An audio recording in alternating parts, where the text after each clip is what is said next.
man damaa gisul lu mu war a négocier xam nga lu tax. mooy daa defu dara dafa deful dara bañ di ko téye ci kaso bi kon buy négocier ci lan lay négocier xanaa dina bakkan yéen rey bakkan yi Ousmane Sonko bay wéy mbuus mënatu ci dara parce que ñun war xanaa Ousmane Sonko bu Macky Sall bëggoon a négocier ci lu muy négocier ak moom xanaa dina ko léegi dañuy bàyyi lépp mu paase yàq deru Ousmane Sonko tuur ko poson dóor ko ay gaz la ko robasan te mënoon koo rey ndax ministre bi taxaw ne fii ne Ousmane Sonko daa asma te xam nañ ne ku asma nëngoowut ak saxaaru gaz la ko robasan nga xam ne julli dëgg du ko tiire ay nit julli dëgg du tiire gaz la ko robasan ci ay nit julli dëgg du ko def boo ñëwee ci ayu Macky Sall bi ci tuuru ci bakkan moom kenn du ko mu tooñ sax ndax yéen xam rek dafa bari lool rawatina nag yi nga xam ne xamuñu leen ñu naan dañoo réer ci géej gi ñi naan ay commando dañoo réer ak ay takk der dañoo réer yooyu yépp wax nañ ko fii te dara amu ci ndax man bi Sonko mooy jee loolu ngay dégg léegi nag biñ demee ba nga xam ne rata nañ loolu ndax dañoo jàppoon Ousmane day jël lépp téye far Ousmane bëreel keneen kooko jàll nit ñi naan ah Diomaye mooy Sonko mooy Diomaye ñu xam ne ah rythme bi buñ ci demee élection booy bi danañu duma takat ginnaaw kan man maa ngi doon empêché waa ji pour mu bañ a bokk mu nar maa boole ak ab dongaam mu dóor ma kat day ñaaw kon daal naa fexe ba jaxe sa carte yi fexe ba bokk ñoom buñ sañoon. ñoo ngi lay ñaan nga abonné ci chaîne bii di Buzz 221 HD chaîne YouTube bi xew ci jamono bi leen di jox xibaar yu wér te wóor ca tàng ba abonnez-vous pour ngeen di mën di jot suñuy vidéo. jërë ngeen jëf mbokki internet yi ñuy teewlu ci biir info 221 Buzz 221 nuyu nañ leen rafetlu bu baax ni ngeen ñu toppee saa su ne ñu fas yéene ñëwaat ci tolluwaayu réew mi ñu koy defee jamono bu nekk rek bu ko laajee ñu dellu si waat ci ak oustaz Abdou Khadim Sarr ak ngeen ràññee ko lool ci ay chronique yu am solo yi nga xam ne dina ko faral di def ci biir chaîne bi kon nañ ko bàyyi mu nuyoo ñu dugg ci biir waxtaan bi. a'uuzu billahi mina shaytaani rajiim rabbi shrah li sadri wa yassir li amri wahlul uqdatan min lisani yafqahu qawli wa man ahsanu qawlan mimman daa ila llahi wa amila salihan wa qala innani minal muslimin. asalaamaaleykum wa rahmatullahi wa barakaatu mbokki Sénégal ñu ngi leen di nuyu itam mbokki bitim réew di leen ñaanal jàmm di ñaan yàlla defal ñu jàmm ci suñu réew ñu fas yéene àndaat ak yéen waxtaane tolluwaay réew mi. jërëjëf oustaz ak ginnaaw bi nga nuyoo rafetlu bu baax sa teewaay fii tey oustaz dañuy tàmbalee fi nga xam ne rek jamono ji mën nañ ne fa la coow li commencé muy mbirum randali élection ñu gis jamono bi nga xam ne ñu ngi koy waaj ñu amoon ak yow fii waxtaan nga amoon loo ñu doon junj ci wàllum Macky Sall randalee élection lan la fi mën a indi tey gis nañ ni Macky Sall randal na li nga xam ne moom moo di élection yi dugal loi biir assemblée nationale ñu voté ko mbir yi nga xam ne jamono yi mi ngi am ci dëkk bi jamono yi nekk muy ay xeex ba ay bakkan di ci commencé rotaat bu ñu doon dikkaatal ci mbir moom oustaz. waaw kay jërëjëf waaw xam naa ne de réew mi ñi ko jiite moom li ma waxoon ne maanaam fasu France sax dañ gën a respecté ci doomu aadama buy dund Sénégal ndax kenn ku ne xam nga ne Sénégal nguur gu fi toog gu ne rey nay bakkan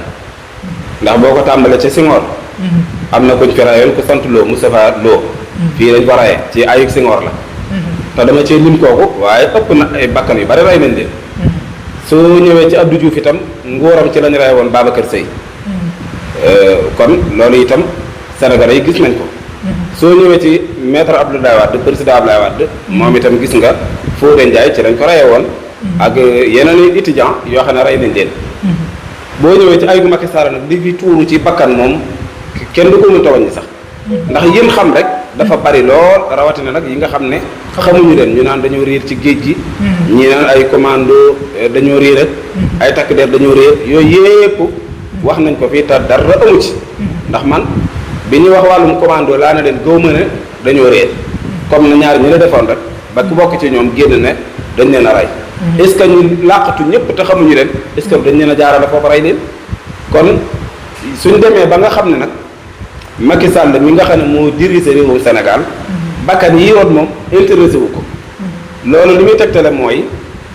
amul benn bakkan boo xam ne ubbi na ci enquête parce que xam na ne bu ubbee enquête dana am ñu jàpp ci takk der yi te suñ leen jàppee bu ëllëgee kuñ tiire loo si da ngay lànk léegi nag bëgg tiire gi di continuer moo tax nanguwul ci ubbi benn enquête waaye nag yéen takk der yi nga xam ne dañ leen di rayloo it boo ngeen noos li ngeen di noos te ray li ngeen mën a rey te xam ne dee dem sawara dong moo ci topp ndax suñu borom nee na ku rey bakkan te tey ko sawara laa lay dugal kon ku rey bakkan moom xam nga ne sawara nga jëm kon booy boo def lu la neex waaye su fekkente ne dem nañ ba rey googu gi bari lool bañ jàpp ne kat rey googu kat ci weer wi la war a jeex muy weeru février bi ñu nekk avril le 2 Macky Sall dana def passation de service abal ñu réew mi ñu jàppoon na kon bu boobaa kat rey gi mën naa jeex mu toogaat ba mu neex ko ànd ak ay dileer te gis nga dinaa la xamal benn affaire gis nga APR wala Benno Bokk Yaakaar ak PDS ñoom booy boo ñu raxasu ji te jël seen retraite te xam ne Sénégal yi war nañ leen gannaaw ba faw parce que bu fekkente ne ñoom lii ñu def nii jàpp ne kat ab dit la boo xam ne normal na ci ñoom nañ xam ne seen bopp la ci yàqal waaye defuñ ko Sénégalais parce que Sénégalais yi ñoom ay nit ñu di ñoo fi nekk te boo defee dara dañuy toog jàpp seen jàmbur di la seetaan ba élection ñëw ku ko wet di nga xool mën naa ci joxe misaal boo xoolee Barthélemy Dias boo xoolee Bamba Fall boo xoolee ñeneen ak ñeneen lañ doon def ci caay-caay nit ñi dañ leen a bàyyi rek seetaan leen waaye bi élection ñëwee téye nañ seen i carte jox ko ñeneen kon loolu day wane na Sénégalais yi moom ñu yeewoo lañ beneen bi ci def nag Macky Sall li ma waxoon ne mu jig Firawna ga laa gën a séntu ci moom loola mooy dëgg ci man ba tey te loola laa jàpp ba léegi te jàpp na ne 2024 gii dana jóge ci bopp réew damaa xamul nag da koy jaarale ci élection wala du ko ca jaarale waaye gëm naa ne day jóge ci bopp réew léegi nag moom mooy xool su fekkente ne bëgg na jàmm sax góoma ne dana ko am ndax bakkan yi tuuru dafa bari jàmm moom góoma ne dana ko am waaye nag gis nga ki nga xam ne dafa dund ci dund gu teey yàllaa koy defal xel mu dal mooy ki nga xam ne day moytandiku rey ay bakkan di moytandiku tooñ man hamila saalihan min dakarin aw unsa wa huwa mu'min fala nuhyiyannahu hayatan tayyiba képp koo xam ne gëm na yàlla tey jëf ji yiw suñ borom moo koy dalal te suñ borom dana ko dundal dund gu teey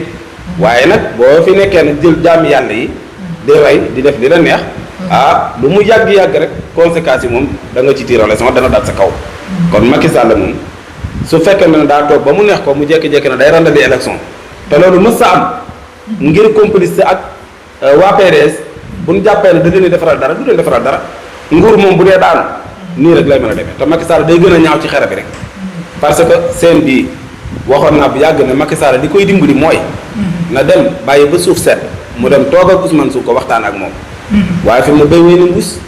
parce que booba la ko mënoon a def mais léegi mënatu ko parce que bu toogee ba tey itam daanaka amatul benn sens kon la mu waroon a def ba mu ko war a def dafa yàgg waaye nag rëy moom day sonal nit rek. ñu dégg ku ci mel ni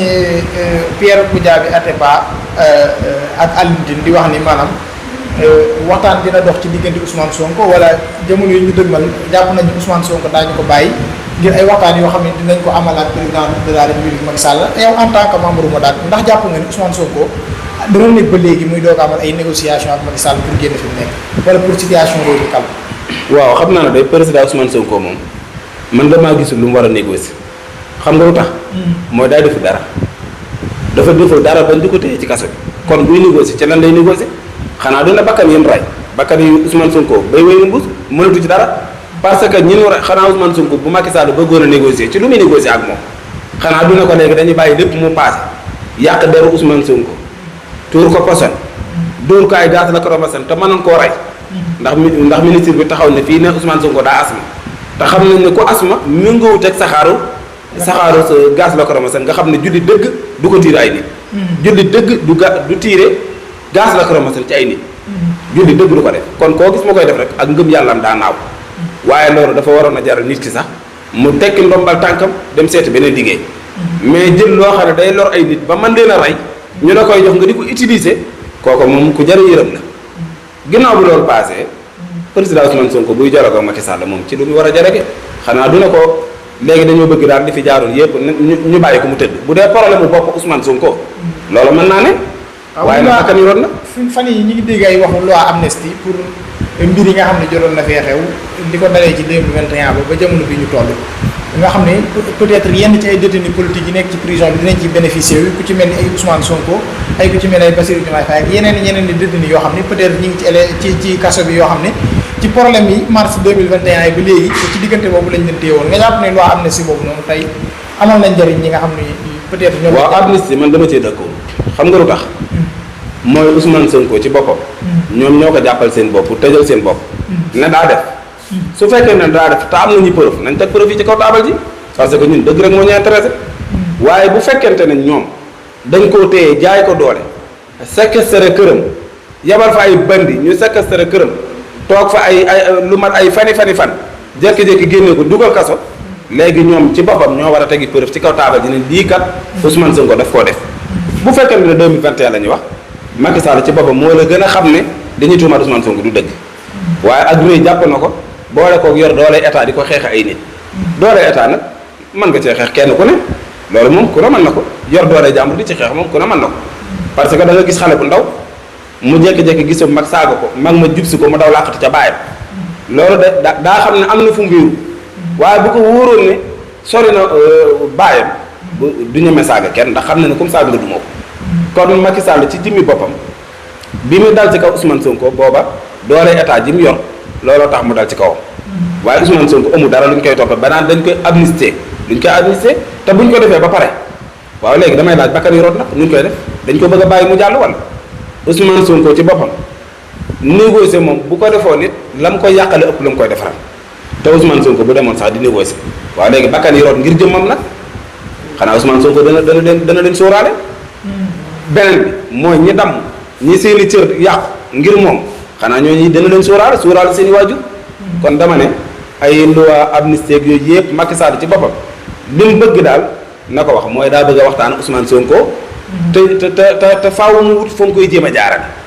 loolu kay lu ñuy waxtaan amatu fi nañ dem élection rek ku gagné jël réew mi ka gagné nag bu ko neexee mu woo opposant yi waxtaan ak ñoom waaye Macky Sall moom amul lu muy dialogue kenn parce que ku jeexal kay loo fiy def. njiitu réew mi bi bërki dee moo Ndiaye interview bi nga xam ni def na ko yëkkati ci ay kàddu yoo xam ne ñu ci bëri jàpp nañ ni coup d'état monté la fi bëgg indi muy ay kàddu yoo xam ne yëkkati na ko et politiciens yi nga xam ni ñi ngi yóotu réew mi nañ ñëw dialogue bu ñu mënta dialogue réew mi am na ñeneen ñu ñoo xam ne si ni soxla nañ ko ñu bëri jàpp ni peut-être waxu coup d'état lay wax wala waxu coup d'état monté sa gis-gis ci waxi président de la République. yow da ngaa gëm waxi Macky Sall da nga koo gëm. xoolal ma waxal la gis nga état bi ci boppam dañoo tàmm wax nit ñi lu dul dëgg ba fi mu ne nii bu ñu waxee kenn du ko gëm waxuñu woon ne ab biis dañoo taal ab biis boo xam ne ay nit dañ caa dee ba tey waxaguñ na néew yaa nañu ak fan lañ leen denc ba tey gisagoo kenn ku ne sama mbokk ca la bokk gisaguma ko de kon loolu la lay xamal ne du dëgg beneen bi ci des dañ ne président Ousmane Sonko dañ koy jiin ne terroriste la xanaa kuy naan terroriste la da nga yore fetal di tiire ay nit ñun de gisaguñ kenn comme tiire fii leen taxaw daal ne ay rebelle jàpp nañ leen Dakar fukki rebelle lañ jàpp nañ ñaar ba tey ji waxaguñ la ne jàpp nañ juróom-ñett ya des fii leen taxaw daal ne ay commando dañoo réer ci géej gi ba tey booba léegi nee na ñu ngi sedd dikkaguñ ba tey daal ne gisaguñ leen gis nga ñii seeni wax ci boppam la kenn nu mënta gëm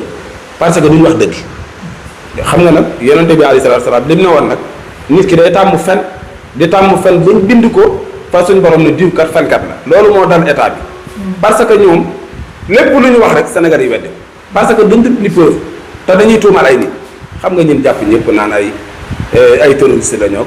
ñenn ñi sax nee nañ dañ leen a jàpp ak ay cocktail molotov yu bare bari te dara amu ci ba tey gisaguñ korote xanaa kay boo demee ba jàpp ay nit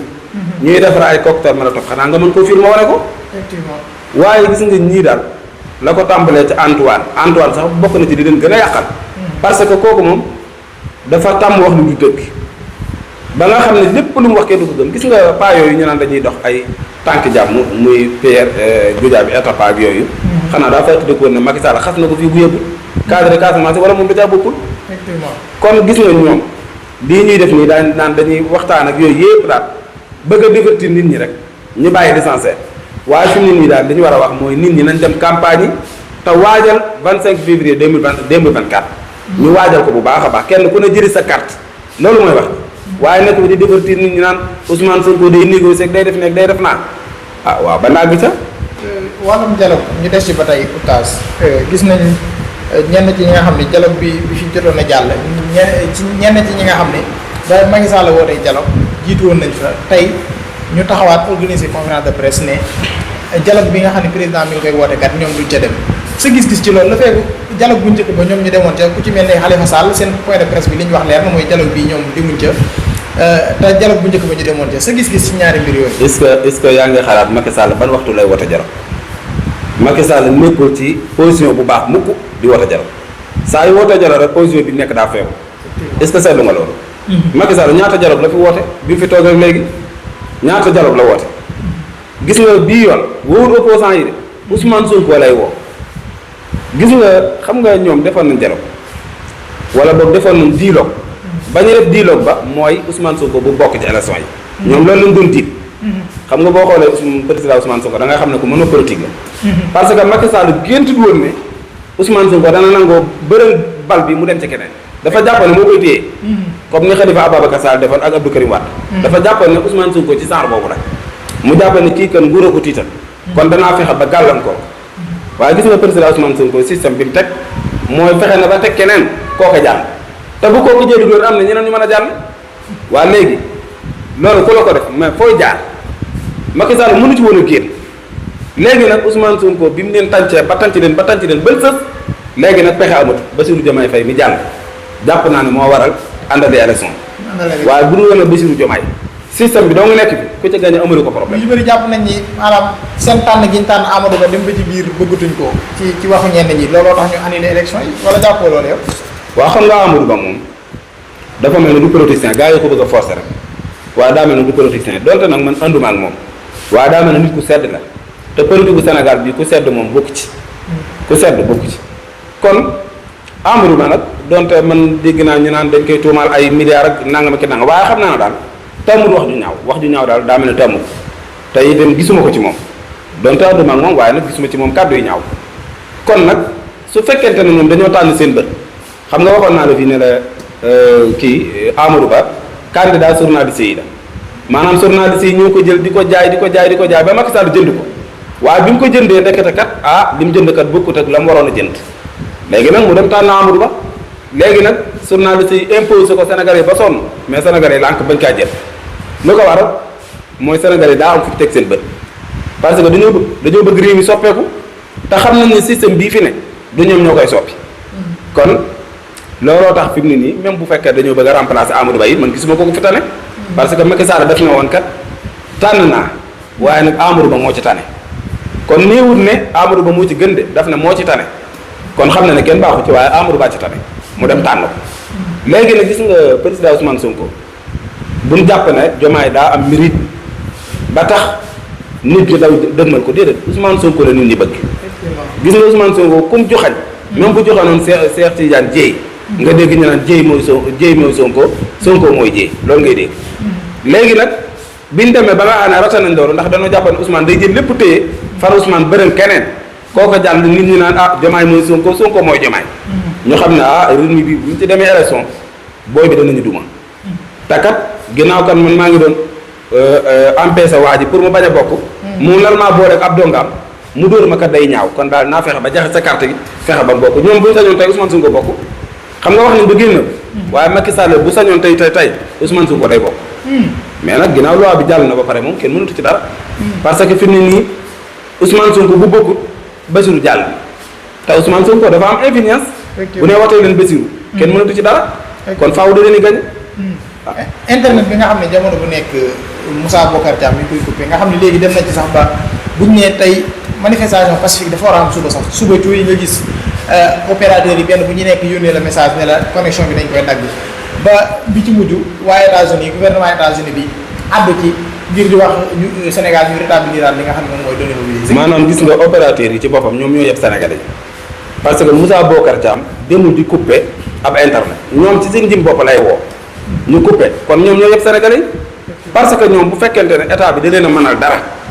mënul leen dara parce que état jeexal da ba pare kon buñ la woon naan la ay coupé internet bi yow bu ko faare ndax coupé internet dafa tax nit ñi bëgg a manifesté wu ndax daa tee ñu manifesté wu parce que coupé woon nañ internet bi de waaye xoolal li fi am ndax da cee yàq dara te nit ñi moom bu coupé internet nit ñi dañuy connecté wu kon Moussa Bocar Thiam war naa xam ne sénégalais yi ko gën a yeewu te sénégalais yi ko ëpp ay pexe moom nag daa mérité wul poste bi mu toogee du ko mérité wul parce que moom boo gisee ni muy jëfee rek xar ga damm na rek mu daal di coupé looloo lay wane ne moom matul kilifa parce que ku mat kilifa du doxale nenn di mais internet yoonam daa nekkul ci xam nga boo xoolee benn affaire mooy gis nga bi ñuy waajal seen ndëngate googu dañu woon benn station bu mu jaay gasoil te 2021 lu waa yooyu booba la tàmbalee génn boo station yi jaay gasoil ci détaillé loolu la ñu waxoon waaye xoolal mbir ma ba mu amee ndax daa yàq dara ci manifestation yi gis nga doole yàlla rek ko am annal quwwata lillahi jami'an gis nga suñ borom bis bu la joxee nguur boo yërëmee sa askan yàlla day def ci sa askan dañ lay ragal a xel yu bari duñ ko ñeme waaye boo ñàkkee yërmande ci ñoom suñ borom day rof ci sa askan ñu amu fit est-ce que xale yi nii ñuy ñemee Macky Sall ñeme woon nañ ko ba mu doog a toog ñeme wuñ ko woon di parce que booba xëy na deuxième mandat la doon séentu moo tax mu ne faaw ma rafetal waaye bi mu demee ba jot ci deuxième mandat nag daal ne lu ma neex def waaye xool ko tey fu mu jaar ñu yuuxoo ko mu mel ne kañ ak bëccëg foo jaar ñu yuuxoon booy dem fenn di nëbbatu loolu lu ko fi jar te yow nga yor lépp mais amul xel mu dal Macky Sall doonte doole jépp daa nekk ci loxoom ba tey jii amul xel mu dal kon te loolu moo ko yóbbee boppam bu fekkonte ne bi mu ñëwee daa jaar ci ay loi amul problème waaye Macky Sall ni mu gouverner xale buy doog a fer sax war na koo mën parce que koo xam ne bu loi ñëwee bu la arrangé nga def su la arrangé nga baax sa bànneex nga jiital loolu kay ku ne mën na ko yor am réew waaye gis nga ñaawteef yii dara du ko ci mooy na ma ko daan waxee laa koy waxee ba tey te fi mu ne nii kat mi ngi ciy tàmbalee dund dara parce que buñ ne moo jiite réew mi teewul mi ngi dindi ay jafe-jafe yu métte waaye wóowut opposant yi ngir ñu waxtaan ak moom Ousmane Sonko la bëgg a waxtaanal te xamul fu muy jaar moom dong lay woo de waaye bu dee ñee moom faarewu leen ndax dialogue nañ te amul benn njariñ kon Ousmane Sonko mii demut woon gis nañ ne ñàkk a demam nga kat am na lu mu wane. oustaz manifestation yi nga xam ne jot na fi jàll àjjuma bi jàll surtout fii ci département bu Mbacké bi gis ngeen yëngu-yëngu yi nga xam ne amoon na fi ba coow am ci diggante ki nga xam ne moom mooy coordonnateur bu Touba bi di Cheikh Thioro ak yenn ci jiital Baye Fall yi ci lan maanaam mbir yi nga xam ne xew na Mbacké ba dugg biir Touba kat ñoom ñenn ci dañoo jàpp ni Cheikh Thioro moo ko déclenché ba coow génn ci diggante entre Baye Fall ak Ousmane Sonko gis ngeen déclaration bi nga xam ne Cheikh Thioro def na ko tey di wax ni kenn ci Baye Fall damay fàttali tur bi sëñ Dame Soda ni dafa dégg ca dañ ko yónnee audio boo xam ne mi ngi ci dégg muy wax ni Cheikh Thioro suñu bas Abdou Khadre joxoon na leen digal ngir ñu dem taal kër Cheikh Thioro ji ba ñëw di ci àddu situation bi nga xam ne mi ngi am ci diggante Baye Fall yi ak population bi jamono bi mu toll ban jàngat ngeen ci defal. waaw xam naa ne daal gis nga Macky Sall di ma ne woon ku bëgg carrière politique da nga koy sori képp ku bëgg politique te bëgg carrière politique da ngay sori Macky Sall Bamba Fall ba mu demee ca local ya sori woon na Macky Sall dem ca opposant ya doon na maire élection législative ba mu ñëwee mu dem jege ji Macky Sall doonul député kon noonu doo mën a demee kër goo mën a jëm su bëggee politique na jëm feneen waaye bu mu jëm ca Macky Sall ku jëm ca Macky Sall sa sutura dana xaaweeku sa daraja dana daal képp koo gis muy jàppale Macky Sall rek darajaam dana suppeeku ba pare dana daanu boo xoolee Cheikh Thioro li mu def loolu la war a def parce que bu fekkente ne dañuy woote manifestation Cheikh Thioro nekk coordinateur bu département kii Touba commune bu Touba mu nekk coordinateur bi dafa war a génn woote waaye comme dañ ne Touba kenn du fi manifester doonte nag nit ñi Touba la ñu dëkk ñu ci bari Touba la ñu dëkk te ab dëkk ku fa dëkk am nga fa àq dëkk bi Serigne Touba bi mu koy sanc daaraa taxoon mu sanc ko te bi mu koy sanc itam Serigne daara ya war maaloon na leen tegoon na leen seen place mais nag léegi jamono wëlbatiku na léegi nag bu fekkente ne dañ ne dëkk bi kenn du fi manifester léegi moom mu ne nañ dajee Mbàkke mais kuy dem Mbàkke loo koy kare kon kay wax dëgg yàlla lu am takk der yi ko fi indi su fekkente ne daa am ñeneen ñu ci wàll si nag ba ne ñoom kenn du fi manifester ñoom population bi xëjul ci ñoom xam nga ñoom lu ñu war a def su fekkente ne ñoom sëñ bi daa woote nañ ko demal ci ay toolam ndax loolu lañ leen xamee woon maam Serap Fall da daan liggéey di ñëw di jox Serigne Touba boolewu ci leneen saa yoo ci dugalee leneen rek yaa ngi dugg ci ay problème yaa ngi dugg ci loo xam ne du sa domaine kon buñ gis nga lii buñ ko bàyyiwu ci problème doo nga dañ jamaat xam nga amoon nañ ci problème jamono yére bañ naa pël da ca rey kenn gis nga lii ñuy def bu dëkku danañ ci amaat yeneen dégâts yoo xam ne duñ xam fu ñu koy waxee ji lu ko waral gis nga nit buy politique na na fàng jërul mu koy nëbb na na fàng jërul mu ci nëbb dara waaye seen Cheikh Thioro ni mu def su fekkonte ne coordinateur Pastef yépp noonu lañ def kon ba léegi nii kenn waxatu kon kenn ku ne danañ xam lan mooy force am parce que am na force lool mais nag da cee bari ñoo xam ne taxawaay ba ñu war a am dëgg dese nañ koo am waaye Cheikh Thioro daal li mu def man maa ngi ko ji encouragé te loolu la war a def nag. démb ful bi nga xam ne gis nañ ko ci ay Baye Fall ñu jugee fii jëm rond point bu Bakke ci ay manifestation yoo xam ne dafa waroon a am foofu te ñu interdit ko gis nañ sax bay ñii dem ba ci yëkkati ay kàddu yoo xam ne ñi ngi naan sëñ bi joxe na ndigal ni maanaam bu ñu demee maanaam ba fay tudd maanaam wàllum rey maanaam bu aajoo nit dee fa wala ñun ñu dee fa nañ sàmm war may dëkk bi mais bu fekkente dañuy sàmm war may dëkk bi même bu fekkente ni day jar nit dee fa wala ñun kenn dee ci ñun wax jooju noonu noo ko gisee oustaz. xam nga ñoom li ma la waxoon léegi ne la tool ya lañ ma ne waaye terrain bi ma ne wuñ parce que yow yaa ngi naan da ngay aar manifestation ñu bañ ko def ci dëkk bi. ba pare di yore jees wala nga yor beneen ngànnaay mais ngànnaay bi nga yor pour lan la te yow yoon mayu la nga yor ngànnaay. xam nga dafa am yoo xam ne gis nga dëkk bi su fekkente ne dañ ko teg ci ay régal nañu wax sart yi nit ñi jaar ca sart yi waaye su fekkente ne ñoom tey dañoo yor ngànnaay waa léegi bu ndajee ku mel na ñoom nag su ndajee ku mel na ñoom léegi xët-xët am na loo xam ne boo ko defee am na ñoo xam ne bu ñu ko fekkee rek sa kaw kon dama ne nit daal day def la nga xam ne mooy waru garam la mu war a def mu def ko waaye nag ku yàlla ni defal ma lii nga bañ koo def beneen ndigal boo mën a jëri du safe dafa ndigalal yàlla moo fi jiitu ndigal yëpp kon balaa kenn jëfe benn ndigal jëfee ndigalal yàlla ba noppi soo ko jëfee ba noppi nag boo demee nag booy jëfe beneen ndigal nag nga doo koy jëfee waaye daal mbiru manifestation ci biir Touba moom mën nañ ko bañ de waaye Mbàkke nag ñëpp a ko bokk nag Mbàkke moom ku bëgg a manifester bu la neexee nga dem fa ndax ñëpp a ko bokk. jërëjëf Oustaz xam naa dañuy mën a guddal rek waxtu bi mi ngi dem dañ lay bàyyi nga tàggatoo rek bu ko defee. waaw li may tàggatoo daal mooy di ñaanal président Ousmane Sonko yàlla sàmm ko aar ko ak mboolem détenu politique yi nga xam ne dañ leen a jàpp ñoom ñëpp yàlla na yàlla sàmm leen aar leen te génne leen ci xat-xat yi ñu nekk. beneen bi ci des itam may wax ndawi Sénégal ak magi Sénégal yëpp dem leen jëli ci seen carte d'identité dem leen jëli ji ko waajal bisu vote parce que itam le 2 février moom Macky Sall le 2 avril Macky Sall day jeexal ci réew mi tàkk te le 3 avril yaakaar naa ne 4 avril bi ñu war a def défilé yaakaaruma ne Macky Sall moo koy def. man yaakaaruma loolu. kon nag jëli seen carte dañ ne moom moo fi nekkaat ba décembre. yaakaaroon ne Macky Sall dana def feetu 4 avril bi. yaakaaruma ko. dem ba décembre. te moom moo fi nekkaat ba décembre. non yaakaaruma ko. jotoon ni dana fi nekk ba décembre. man yaakaaruma ko maanaam dem ba décembre. pour élection yi. damaa yaakaaru sax mu fekk ko fi moom. man yaakaaruma loolu. kon élection yi daal date bi ñu ko jàppoon moom la ñu war a respecté te itam candidat yi ci boppam xam nga opposition yi da cee bari ñoo xam ne dañoo ragal. mais gis nga manifestation boobu ñu doon wax naan aar suñu élection. dañ doon tàggoo di ñaan autorisation réew mi daa amati borom ba ñu ñaan autorisation. ñoom bu ñu bëggee def kay nañ def rek waaye gis nga damay ragal. mu doon ak complice. parce que gis nga suñ milliards yi Covid ba yaa koy fàttali. effectivement opposants yi bañ bëggee dox ñaxtu. ñan ñoo ko nangu ci ñoom société civile. ñoo ko nangu ci ñoom ne dañuy def kii. bañ ca jógee léegi di kar nga ñu wax.